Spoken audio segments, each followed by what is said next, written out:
هموطنان به نهایت عزیز، امروز آمدم در کارگاهی برنایی، یک شرکت برنایی آمدم احوال هموطنانی که در ایران کار مونه جویا شوم، با یک تن از اینا گفتگو داریم.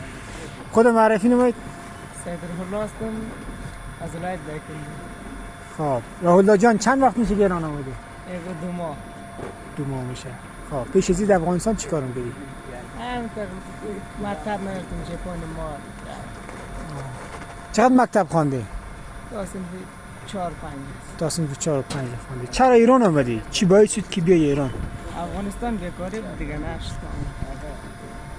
بیکاری بود؟ الان که آمدی ایران، به نظرت ایران خوب افغانستان؟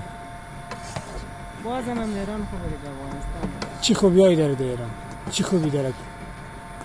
خوبه دیگه، هرچی باشه از افغانستان دیگه. مثلا یک خوبیش رو نام بگیر. خوبه دیگه، ایران خوش دیگه شده. افغانستان بسیاری نمیشه. خب اینجا روزی چند کار مونی؟ روزی 330. 330 تومان.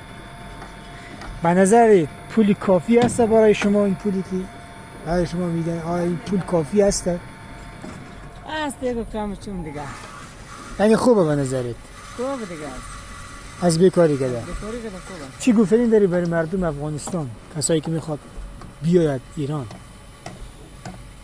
ویشی دیگه تولد در خدا نیست داره دیگه. خب اینجا کاری چیه؟ چی کارا می‌کنی؟ اینجا راسته بگردم اینجا.